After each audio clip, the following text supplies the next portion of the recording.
Practice number 5, so that means full pads, and we will be able to do a lot of hitting. And I think you guys are coming out there today, if I'm not mistaken. And so much like we've done in the past, you guys will get out there and be able to, we'll stretch for about 5 minutes, and then we'll do special team stuff for about 15 minutes, and then we'll do that good old Oklahoma drill that everybody likes to watch. Kids get fired up about it being a live contact drill. We've had 2 pretty good practices the last 2 days. Yesterday was more of a kind of a review day. The previous day we kind of got after it a little bit.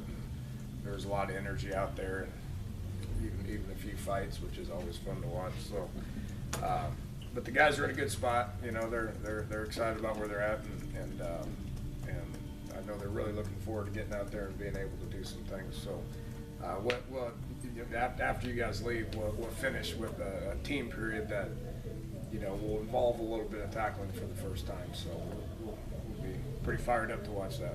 So, then I'll take some questions. Ever think of changing the name of the Oklahoma drill?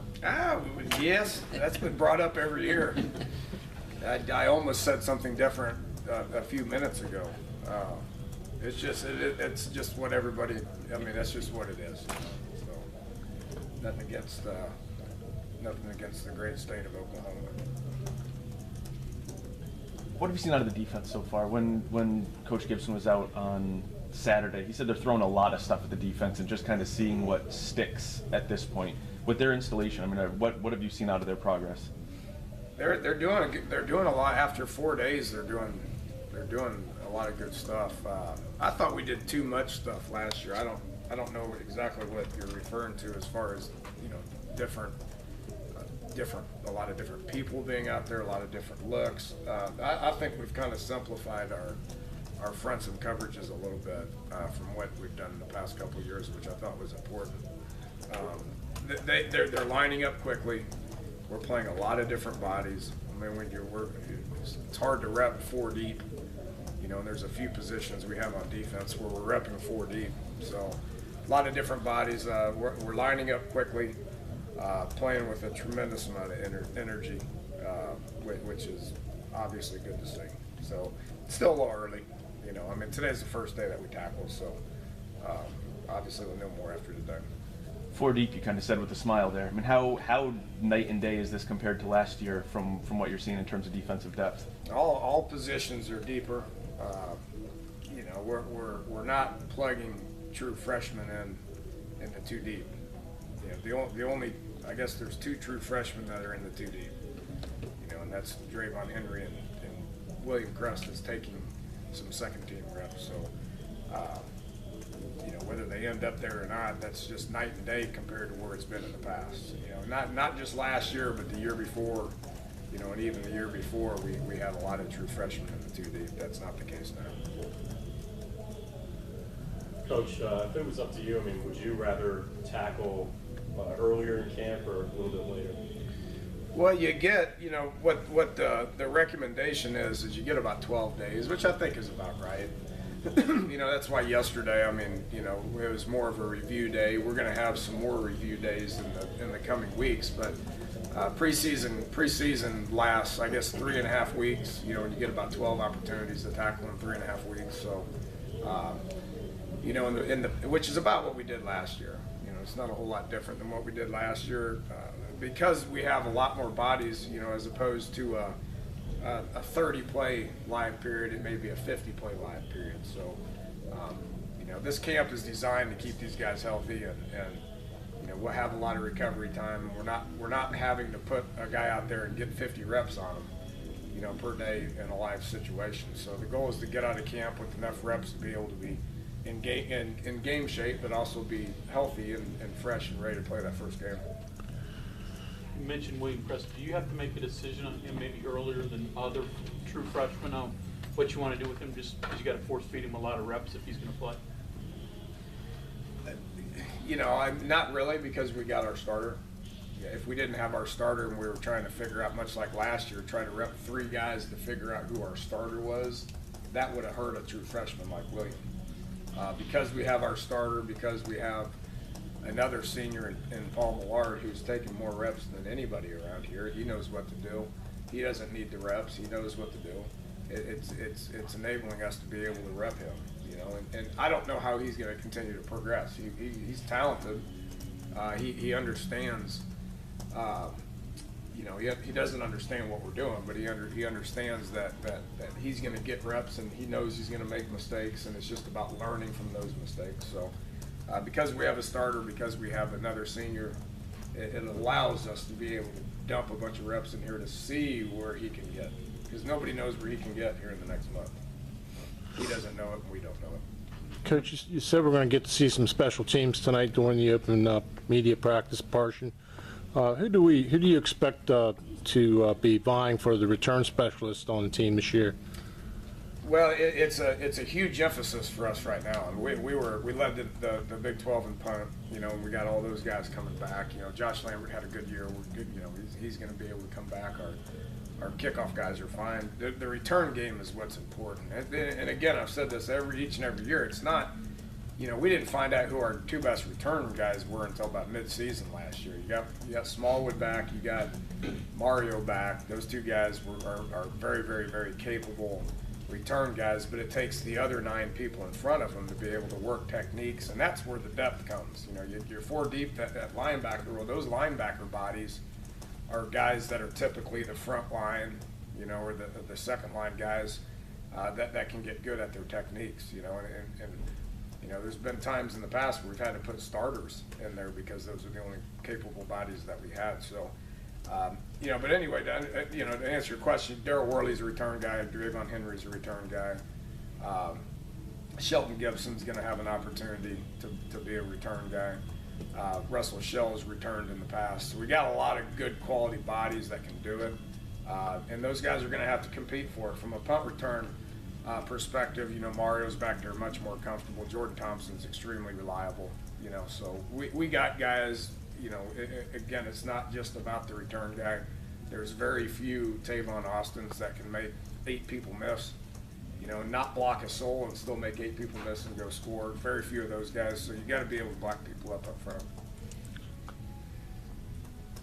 You touched on it the other day, but considering that you were able to meet with guys over the summer, did you notice a few days in a big difference in level of preparedness? I don't know if it's just the freshmen or maybe with everybody. You know, everybody really. You know, it's a combination of a couple of things. It's a lot of guys that are returning that you know, it's funny, I was talking with Tony, I believe in this a little bit ago, watching last year's spring cut-ups. You weren't watching 40% of our guys that you know, we added in the summer that we were relying on to play.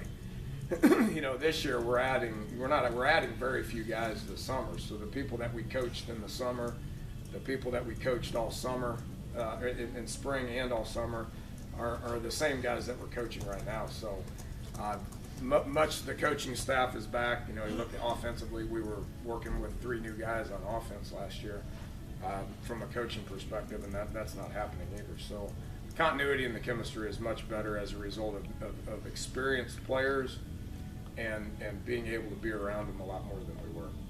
Now, when that ruling came down the pike, is that something that you thought did surprise you, or was it something that was long overdue? No, we can't. As coaches, we campaigned for it for several years. You know, so yeah, I guess the downside is not a lot of separation time between coaches and players, and everybody gets sick of each other at times. So you got to be, you know, we didn't wear them out. You know, we didn't get around them too much, but it was something that we campaigned for, and glad it went through. This is getting the cart way for the horse, but you talked about Crest and force feeding him some things. You've never been a guy, I think, who likes to play 2 quarterbacks or alternate, but you've got a guy who you admit who just looks different than anybody else. Is there a chance that you can find a package for a guy like that and just run that package with him? Yeah, we're not. For instance, the plays that we call when Williams out there is not the same plays that we call when Clint's out there, because that's a little bit too technical for him right now. You know, know, so we're just running basic stuff with them right now. Because again, you can overload a guy, and it's hard. There's a reason why Johnny Manziel redshirted. There's a reason why Jameis Winston redshirted, and those are your latest 2 Heisman Trophy guys. You know, so to answer your question, yes, we're already doing that. We're keeping it fairly basic for him. We want him to experience some success, not get too overloaded, and the more we feel like he can handle based on how the film looks, the more that we will be able to do with him. So I don't know how advanced we can get. So to answer your question, yes. How big that package is, I don't know. I don't know yet. Could you see creating a package, though? I'd like to. That you Absolutely. wanted to actually use, not have to use because your Correct. star got hurt? Yeah, I would like to do that if he continues to progress, because I think he's a pretty good player. But again, I don't want to put too much on his plate. So if that package doesn't look very good, then we won't do it. If he improves over the next 3 weeks, that those specific things that he can do well, if he can do things better than what Clint can do with Clemson there, then we'd be more than happy to do that. What about your downfield passing game? Are you seeing more vertical stuff? Yeah, we are. You know, Clint's doing pretty well at that. You know, he's doing well at it. Mario and Kevin are light years ahead of where they were last year, technique-wise. You know, because we're able to get real specific on technique, because we're not teaching them what to do all the time. And then the timing and the continuity between Clint and those guys is light years ahead of where it was last year. So a lot goes into that. It takes more than just a fast kid to run downfield and a quarterback to be able to throw the ball down there. I mean, it takes more than that. It takes technique, and it takes practice. And those guys are much more on the same page than they were at any point last year. Dan, often teams open with a trap game, a team that they should beat, and the coach may have to even get them up for the opener. You've got the exact opposite kind of problem, I guess, in that your team certainly would be up for Alabama. Do you have to be careful that they don't peak too early during this, and to get them ready for that Saturday in particular? Yeah, I doubt we'll be overlooking that one. You know, my job gets harder after that game happens, regardless if we win, if we lose. My job gets harder after that game. You know, because, and we haven't talked a lot about our schedule. It's up. They know who we're playing. You know, the motivation is probably different. You know, that's going to be a huge game and big atmosphere, and won't have to say a whole lot about that. But you know, how you respond from that is probably going to a little bit more. You know, the coaching is going to have to come into play a little bit at that point. Does Alabama being Alabama work for them in that they intimidate people, or against them because they've got a target on their? We play lots of good teams in the Big 12.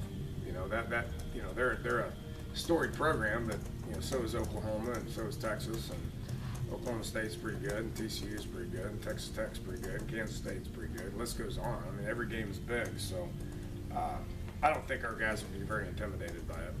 You know, we'll be ready to play, and those guys will go in there, and they'll be excited about that opportunity. With the rankings that came out last week, you probably don't care about anybody other than yourself right now, but I think there are 3 top 10 teams you've got on your schedule. Is that fuel to the fire at this point in the year? You're probably not quivering yet. You're not facing them next week. Haven't talked about it. Don't pay any attention to the rankings. Don't pay any attention to what they think about us at this point either. So, you know, we'll start talking about the first game about 2 weeks out. You know, and start preparing for the first game about 2 weeks out. You know, I don't have to say anything about it. Those guys know what the schedule is.